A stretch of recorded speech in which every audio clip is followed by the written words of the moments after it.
Bom, esse é o segundo vídeo do many, much, a lot of. Agora eu vou explicar com um pouquinho mais de profundidade.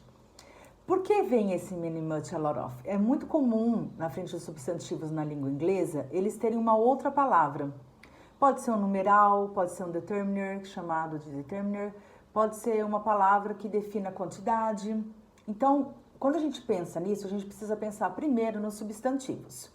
Meus substantivos são contáveis e incontáveis. Então, a primeira coisa que eu diria a vocês seria fazer exercícios para vocês perceberem como são os contáveis e os contáveis na língua inglesa. Como você vai fazer isso? Todos os livros de gramática têm contáveis e incontáveis, não é difícil de achar, na internet também não. Mas no outro vídeo eu terminei dizendo, se precisa de uma unidade de medida, então é contável. Por quê? A gente trabalha com um monte de coisa, a gente não sabe, né? Por exemplo, eu tenho aqui uma garrafinha de água, né? Então, a água, você pode pensar isso em português. Uma água, duas águas, você não fala assim, né? A gente fala um copo de água, uma garrafinha de água. Então, eu tô precisando dizer uma garrafa ou um copo. Essa é a unidade de medida que já me diz que água é incontável. Então, eu não posso dizer many water. Eu tenho que dizer much.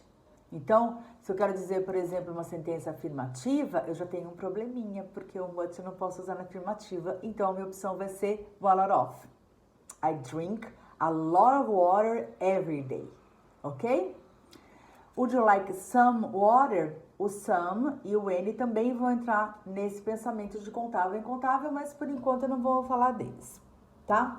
Mas aqui eu também tenho, né, unidades de medida da água na garrafinha. Então, isso, se você não lembrar do contável e incontável, você pode lembrar da unidade de medida que apresenta na garrafa. Então, isso já me diz que ela é incontável. Você pode fazer isso com todas as coisas ao seu redor. Por exemplo, eu tenho caneta. Posso contar? Uma caneta, duas canetas? Posso contar. Então, eu vou usar só um numeral. Então, tudo bem, eu sei que ela é contável. I have. Eu tenho uma loucura por caneta, então, ai, que delícia, adoro canetas. Peguei, I have many pens, ok? Então, eu posso usar o many, que é para contáveis, ok?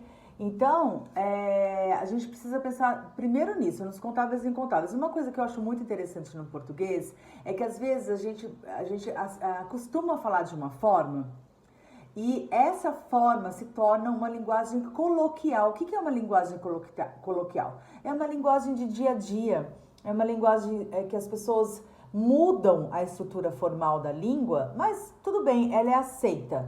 Como é o caso da famosa, vou na padaria comprar 2 pães e 2 leites. Porque a gente assume, pela nossa tradição, pela nossa cultura brasileira, que 2 pães, eu me refiro a pão francês, 2 leites, eu me refiro a 1 litro de leite. Mas será que é assim ao redor do mundo? Então a gente não pode tomar uma coisa que seja só nossa, principalmente que a gente está falando uma língua estrangeira, né? Então, você pode dizer, I'm going to buy some milk, I'm going to buy some bread.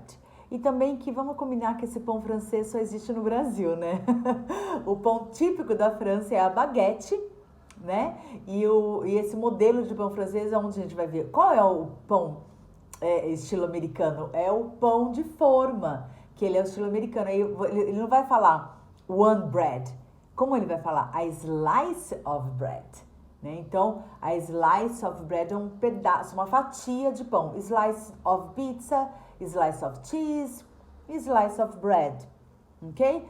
E nos Estados Unidos, por exemplo, existem vários tipos de tamanho de garrafas de galão. Tem a quarter, tem a gallon of milk. Então, a gente também não pode usar one milk. Isso não quer dizer nada. Um leite não quer dizer nada. Né? O que é um leite? Não faz sentido na língua inglesa. E aí, muito cuidado, porque o a lot of, ele se torna esse coringa, como eu falei no outro vídeo, e o many e o much, eles são mais formais. Então, é bom a gente saber quando usar um e quando usar o outro.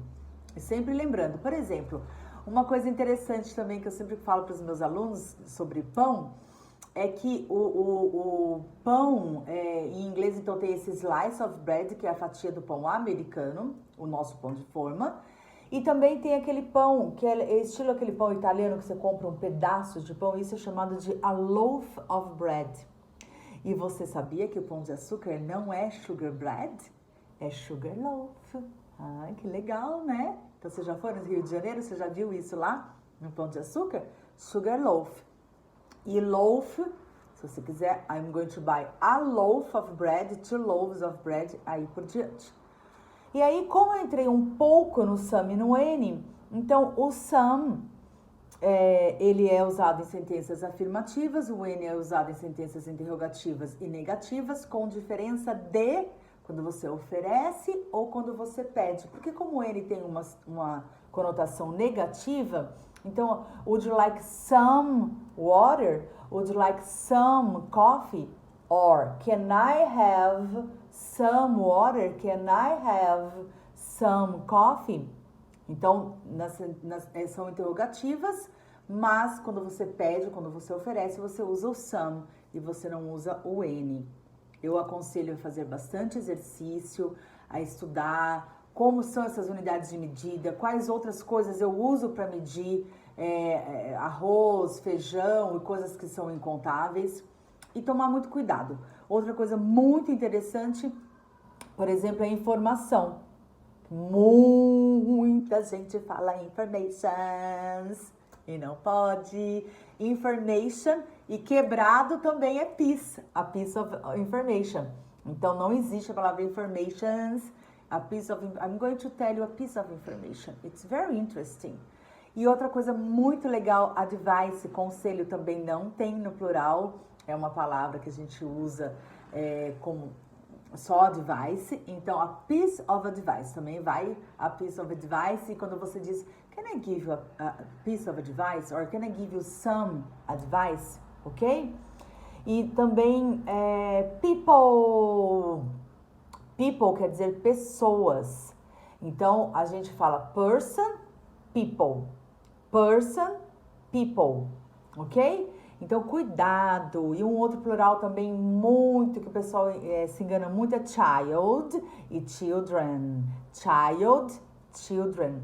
E você sabia que você pode usar children para os seus filhos, mesmo que eles forem grandes? For example, I have 2 children, 2 daughters, wonderful daughters.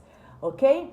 Então, cuidado com a tradução, cuidado com a cultura de um povo, as coisas que são vendidas, as coisas que são de embalagens diferentes, de uma forma contada diferente da nossa, né? Então, tem muita coisa aqui que não tem lá, nos Estados Unidos, na Inglaterra, na Nova Zelândia, nos países de língua nativa de inglês, ou mesmo outros países que usam inglês como uma segunda língua, que tem muitos produtos escritos em inglês.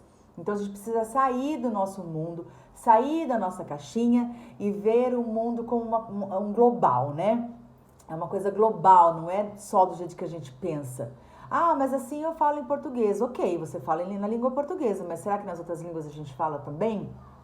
E isso que a gente quer, o professor diz que fala, não traduz, porque às vezes a gente passa de uma língua para outra e perde-se por causa de culturas, por causa de costumes, então dos hábitos de um outro povo. A gente precisa tomar cuidado com isso, tá bom? Por favor, deixe suas dúvidas aqui embaixo que eu vou ficar muito feliz em responder. Thank you very much. See you next time.